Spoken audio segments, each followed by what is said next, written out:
Good evening, it's Jules Wyman here from juleswyman.com, fiddling with a cushion. Thought I'd had enough time to get that sorted before I went live, but hey ho. Good evening, how are you? And how has your day been?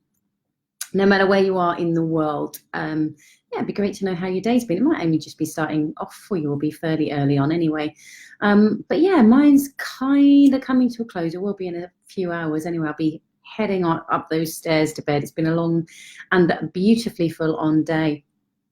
So yeah, welcome to the Confidence Conversation. If you've not joined me before, then it's fantastic to have you here, whether you're watching it live or whether you are watching this on the recording. Either way, what would be fabulous is, can tell I've been watching Strictly, fabulous darling, would be if you just drop down below and say hi, because it'd be great to give you a shout out. And if I don't know you, because some of you I know, some of you I don't know, so some of you I have a vague idea where you live, some of you I have no idea. But yeah, just drop down and say hi.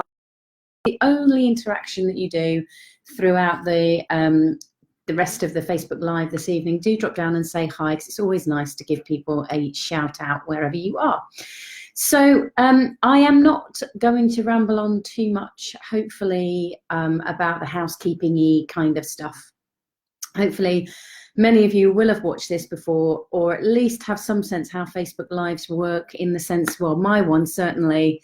Interact as much as you want. I welcome interaction. I welcome people giving me a shout out. I welcome people sharing, liking, as somebody just did as I did that. That was a bit strange. Thank you, whoever did that. And to, hey Links, how you doing? Yeah,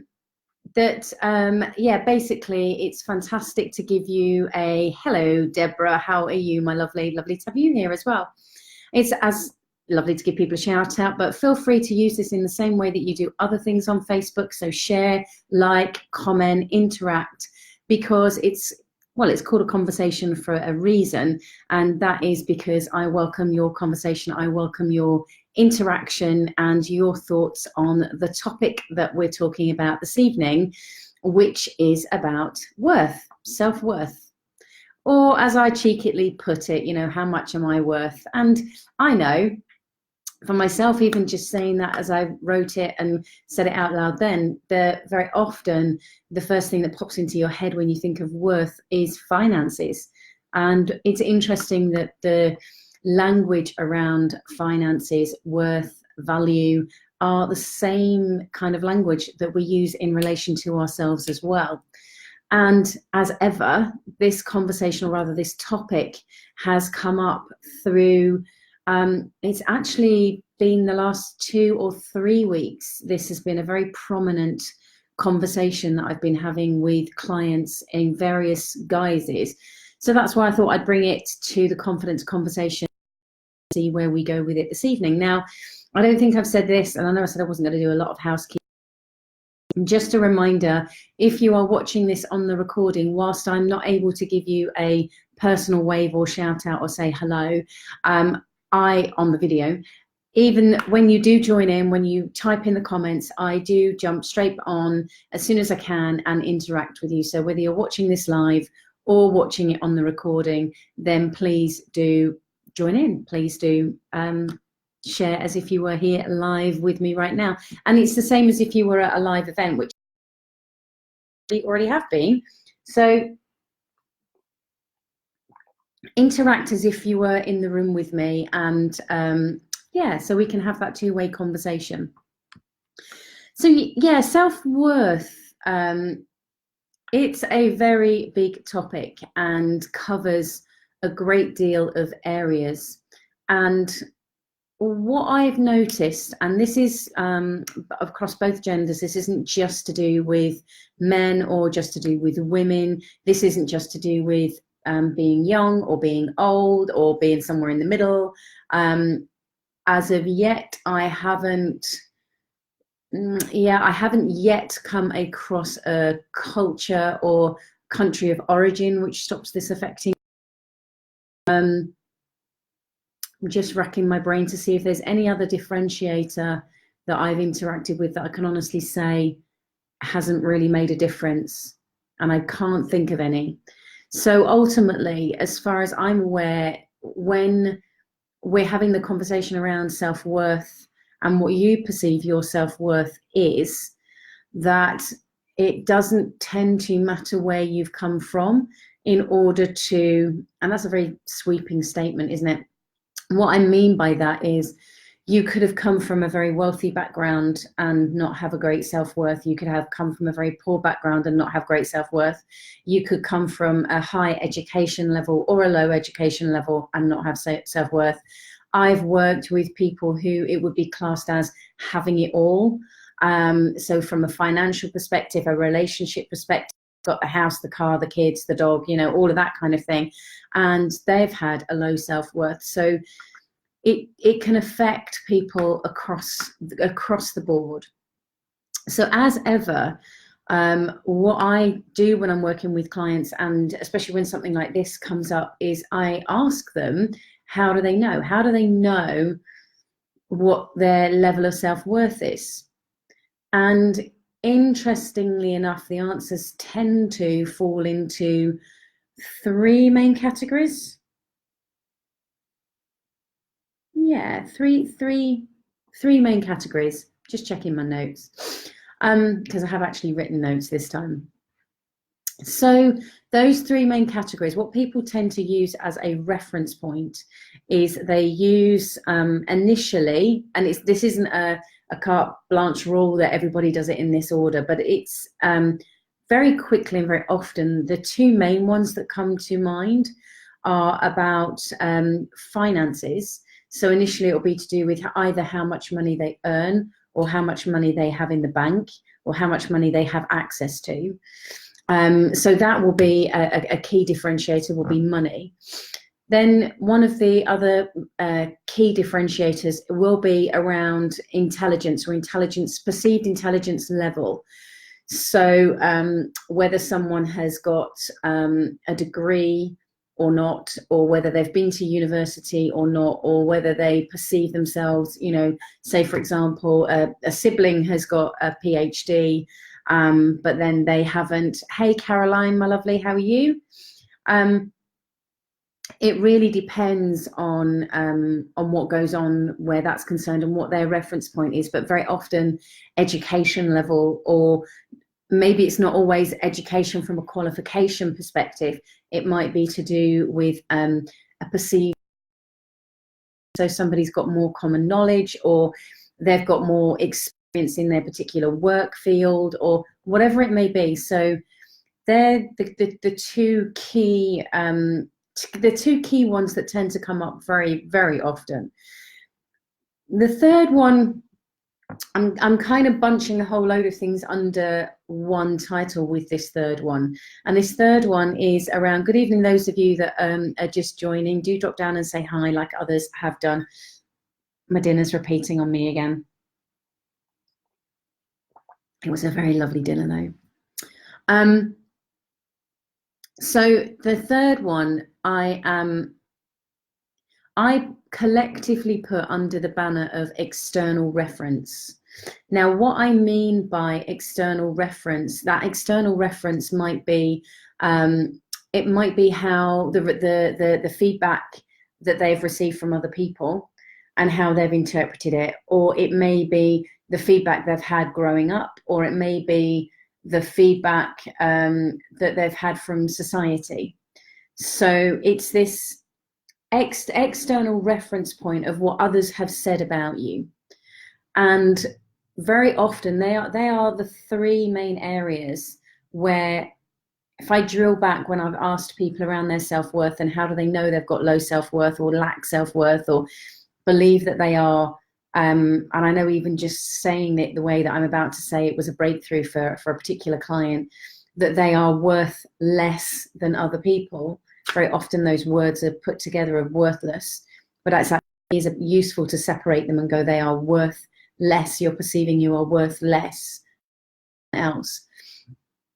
And as I say, when I ask people to clarify what they mean by that, what's going on for them when they suspect, when they, that's not the right word, when they when they perceive themselves as having lower worth than somebody else, my question is then around, how do they know? How do they know that? What are they using as their reference point?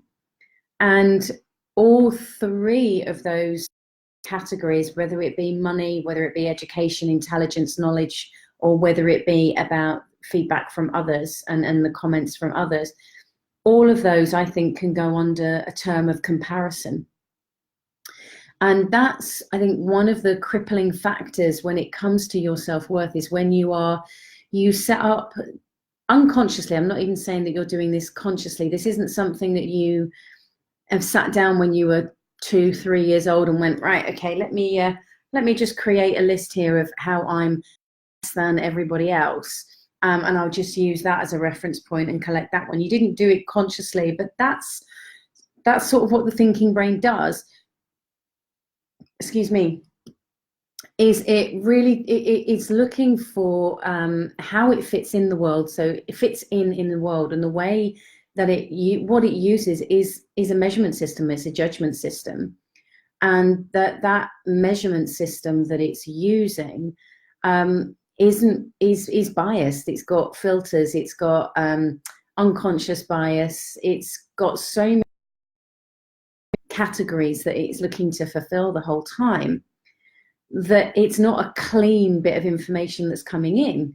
It's being made up. It's making up information about itself to put itself in a certain situation, and therefore it's always going to come up with, or very quickly going to come up with, the same answer over and over again. Let's take money, for example. There's always going to be somebody in the world that has more money than you. Always. And then there's always going to be somebody who has less money than you. So how can you, what's interesting is very often when it comes to our worth, we think we're looking upwards. We're only comparing ourselves to those people who are higher up than us, to then place ourselves in that category of less than. And it's the same with education or intelligence or knowledge or even experience. I put all of those in together. We do the same thing, is we look upwards and we go, well, they've got more experience than me, they've got more knowledge, they're more educated, qualified, whatever the qualifier is that you're using.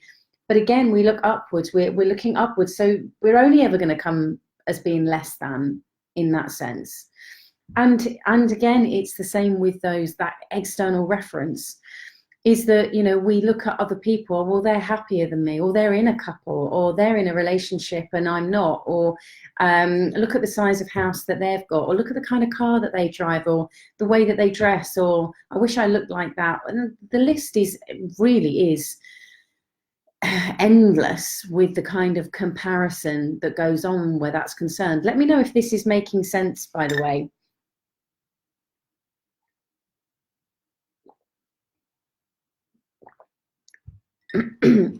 So if we are not, my question really is around, and I do ask this of clients, is that, first of all, it's to get really, really clear as to what your reference points are.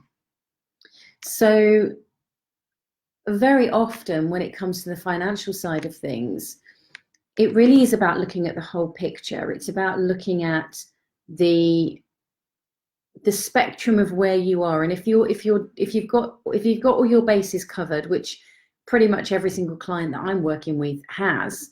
And when I'm saying your bases, I mean a roof over your head, food on your table. And I'm not saying that means that you've got a 3-course meal every single night, but just enough food to get by, and that you're able to keep yourself warm. Those 3 things, they are the main things that we need as human beings. And as long as we've got those bases covered, then in actual fact, anything on top of that is a bonus. It's just that the Western world, it's not even just the Western world anymore, has enforced us to look at, we need more. way that the thinking brain works is that that's got a driver of more as well. That's always saying it wants more. Hi to those of you who just joined. Just do drop down and say hi. So it's got this perpetual desire and need to want more. So it craves more, and obviously capitalism and commercialism buys into that. And we all pretty much have all been suckered into something at some point because it was in the sale, or because we needed it because the Joneses had got it, or whatever it may be.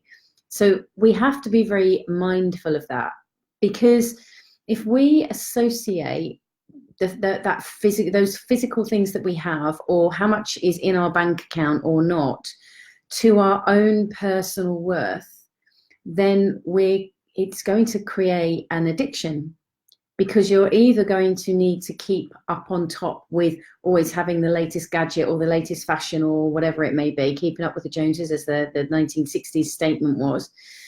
Or what then happens is you're then chasing the desire and the need for more money, for the better job, for the next level of income, and it's this grasping, it's this craving that then becomes required, because that's what the brain is looking for, that the thinking mind, is looking for.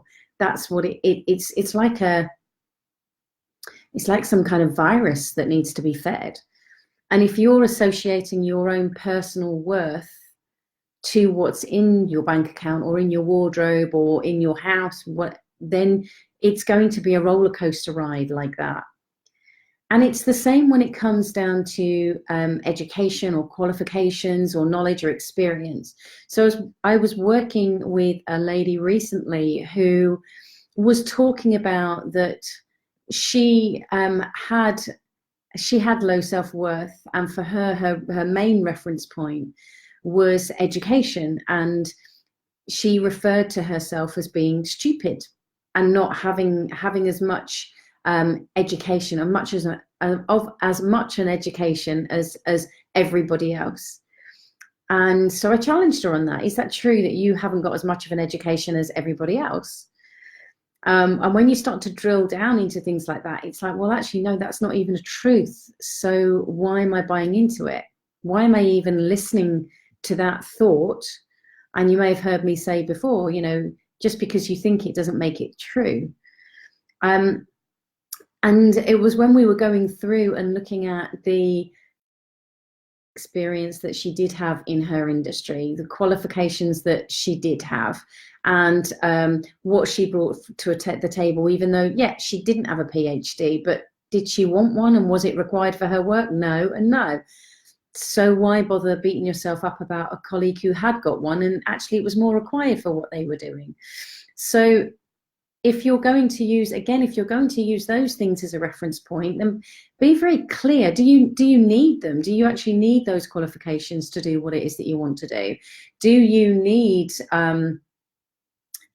more experience? Because, this lady was comparing herself to somebody who'd been in the industry for 45 years.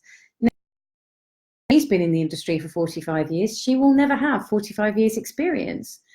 And even then, the other person, if they're still around doing the work that they're doing, they will still be 15 years ahead with their experience. So you can't compare yourself in that way. And that, when you do, you're only going to place yourself as less than over and over and over again. Is this making sense?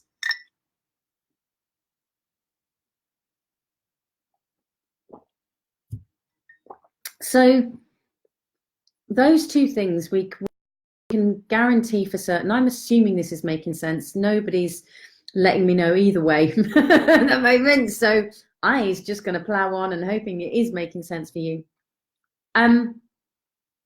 So when you use either money as a reference point, or education / qualifications / knowledge, experience as a reference point, again, that's not going to work out for you, because there is always going to be somebody that's ahead. There's always going to be somebody that's got the extra, and therefore your thinking mind will then place you down here over and over again, and that's just not helpful or kind or considerate to yourself.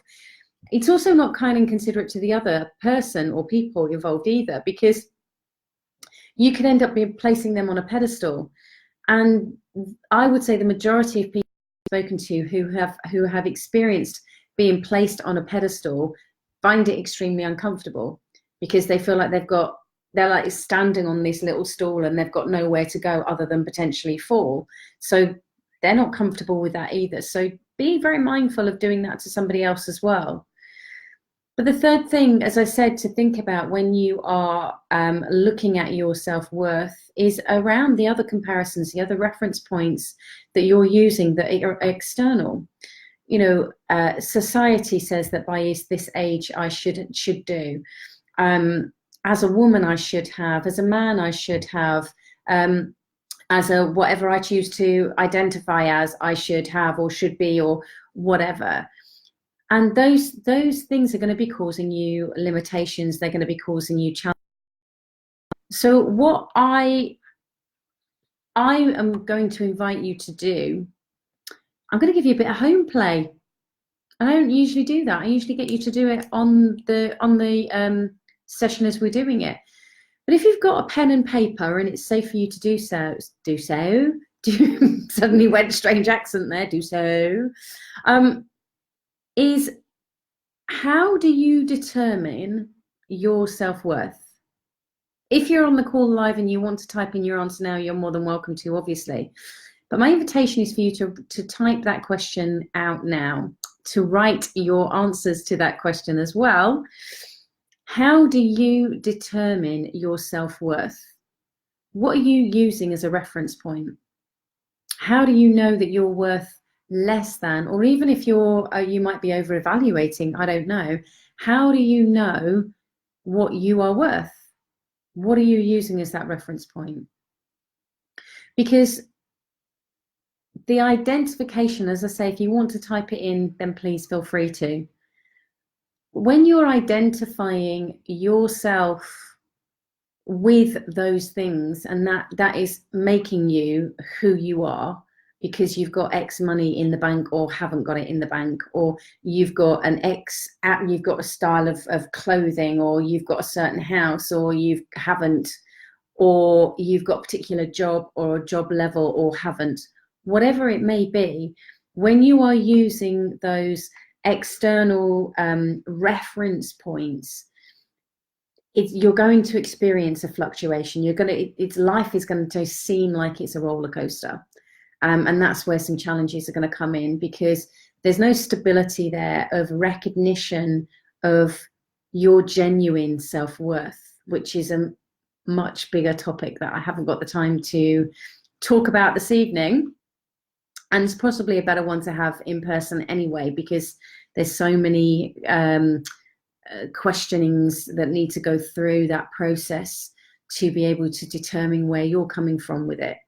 So it's important for you to realize that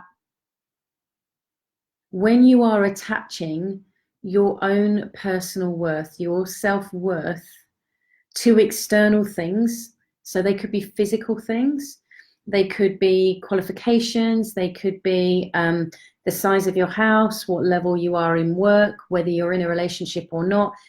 When somebody's giving you feedback, great feedback, or not, as the case may be, when you're doing that, when you are, it's kind of like you're placing all of your worth, all of your worth is being determined by external factors. And when you are doing that, when you're placing it all out there, then that's where the roller coaster is going to happen, because it's going to be a perception of that you've got no control and you've got no influence over that. And that's where it can feel like you're out of balance, out of control, got no influence. How can you change things? It's where things can become a bit defeatist around your self-worth, because unconsciously, non-consciously, you're placing your worth on external factors, and that's just going to make things harder for you. I'm hoping that's making sense. Making sense? Let me know. Is it making sense?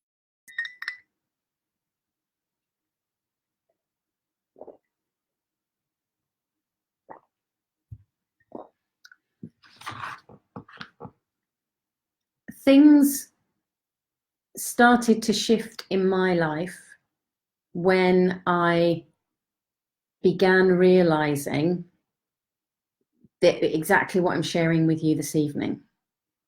When I have placed my personal self-worth,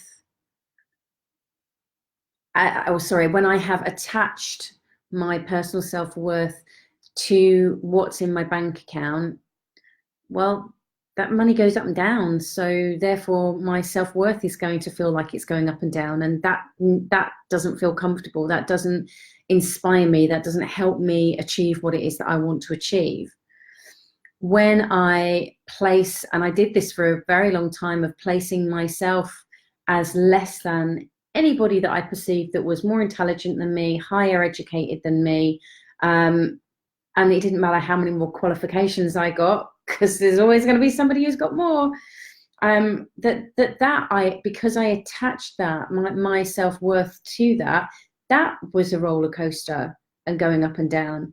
And the same with anything external, whether I'm waiting for validation and people to tell me how great I am, or whether I am waiting for the love of my life, or whether I am just people just being nice to me, even on a day-to-day basis, then that's going to create this roller coaster, because all of those things are external. They're all comparisons. They're all external, and I haven't got control really over any of those.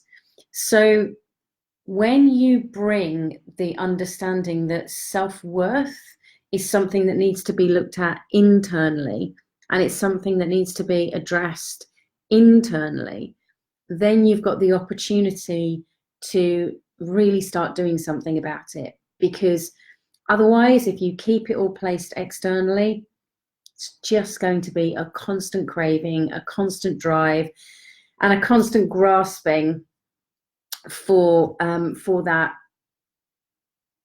validation, for that worthiness, which is going to, stay on that roller coaster. So I'm hoping that's making sense. It's very, very quiet on here tonight. So I have just rattled on. There's been nothing that I can comment on or clarify for anyone. But if you're watching this on the recording, then please do let me know your thoughts, your insights, and if it makes sense to you.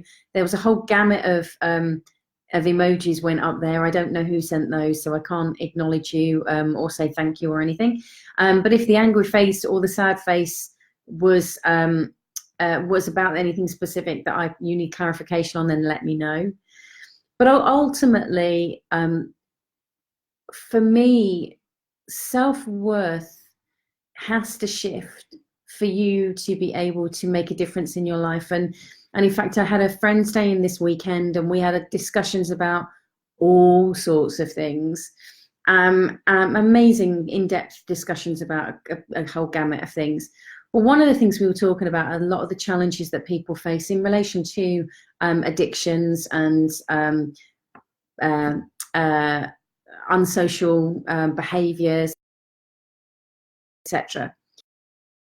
We both came to the conclusion that so much of that would change when people, if people genuinely had self-worth, if they genuinely knew their self-worth, then very little of this kind of behavior, addictions wouldn't be required, or people wouldn't be addicted in the same way, let's say.